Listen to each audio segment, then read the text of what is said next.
বন্ধুরা, পটলের তো আমিষ নিরামিষ অনেক রকমের রেসিপি আমি আমার চ্যানেলে শেয়ার করেছি।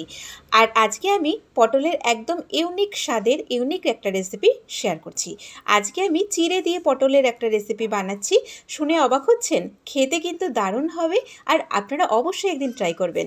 তো এখানে আমি প্রায় 400 গ্রাম মতো পটল নিয়েছি। পটলের খোসাটা অল্প অল্প করে ফেলে দিয়েছি। আর পটলের দুই দিক দেখুন একটু চিড়ে রেখেছি। আর এখানে আমার রয়েছে ছোটো কাপের 1 কাপ মতো চিড়ে। এখানে রয়েছে কিছু মশলা, যেটাকে আমি বেটে নিচ্ছি। শুকনো লঙ্কা, আদা, গোটা জিরে, আর রয়েছে কয়েকটা গোটা গোলমরিচ।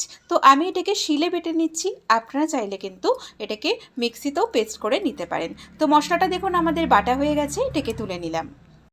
এখন এই শিলের মধ্যে আমি বেটে নিচ্ছি গোটা গরম মশলা। আপনারা চাইলে গরম মশলা পাউডারও ব্যবহার করতে পারেন। তো দেখুন এখানে নিয়ে নিয়েছি এলাচ, দারচিনি, লবঙ্গ। তো এটাকেও আমি ভালো করে বেটে নিয়েছি। আর এদিকে গ্যাসে একটা কড়াই বসিয়ে দিয়ে এই চিড়েটাকে একটু আঁচটাকে কমিয়ে নিয়ে ভালো করে একটু ভেজে নিতে হবে।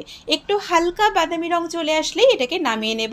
আর এটাকে এভাবে কন্টিনিউ একটু নাড়তে হবে যাতে চিড়েটা আমাদের পুড়ে না যায়। তো এখন চিড়েটাকে নামিয়ে নিয়েছি। এবারে এই কড়াইতে দিয়ে দিলাম সর্ষের তেল। তেলের মধ্যে প্রথমে পটলটাকে ভেজে নেব। তার জন্য দিয়ে দিলাম একটু লবণ আর সামান্য পরিমাণে একটু হলুদ। এখন একটু সময় নিয়ে বেশ ঘুরিয়ে ফিরিয়ে পটলটাকে কিন্তু বেশ বাদামি করে ভাজতে হবে। পটলের যে কোনো রেসিপি কিন্তু পটলটাকে না ভাজলে একদমই ভালো লাগে না। পটল থেকে কিন্তু একটা কাঁচা কাঁচা গন্ধ বেরোয়। তো দেখুন আমি কিন্তু এখন বেশ ঘুরিয়ে ফিরিয়ে ঢাকা চাপা দিয়ে পটলটাকে বাদামি করে ভেজে নিয়েছি। এখন এই পটলগুলোকে তুলে নেব। আর এই বাদবাকি তেলের মধ্যে দিয়ে দিচ্ছি এই যে মশলাটা আমরা আগে থেকে রেডি করে রেখেছিলাম, শিলে বেটে নিয়েছিলাম, সেই মশলাটা দিয়ে দিলাম। আমি কিন্তু তেলের মধ্যে কোনো ফোড়ন দিইনি। এবারে এর মধ্যে দিয়ে দিলাম স্বাদ মতো লবণ আর হলুদ। এখন এই মশলাটাকে একটু সময় নিয়ে ভালো করে কষিয়ে নিতে হবে। তো মশলাটা কিন্তু আমাদের বেশ অনেকটাই কষানো হয়ে গেছে।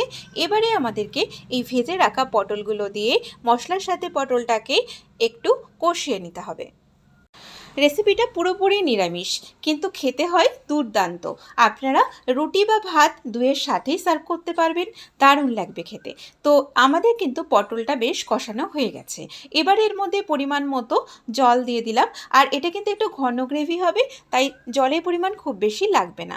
দিয়ে দিলাম ভেজে রাখা চিড়ে। এখন এটাকে আমি আঁচটাকে একটু মিডিয়াম ফ্লেমে দিয়ে কিছুক্ষণের জন্য ঢেকে দেবো। রেসিপিটা বানাতে কিন্তু একদমই কম উপকরণ লাগে, অবশ্যই ট্রাই করবেন। দিয়ে দিলাম এর মধ্যে স্বাদ মতো একটু চিনি। তো দেখুন আমাদের কিন্তু গ্রেভিটা বেশ ঘন হয়ে গেছে। আর আমার আজকের এই পটলের রেসিপিও প্রায় তৈরি হয়ে গেছে। নামানোর আগে দিয়ে দিলাম গরম মশলা, যেটা বেটে রেখেছিলাম, আর দিয়ে দিলাম একটু ঘি। ব্যাস, আমাদের আজকের চিড়ে দিয়ে পটল রান্না একদম রেডি।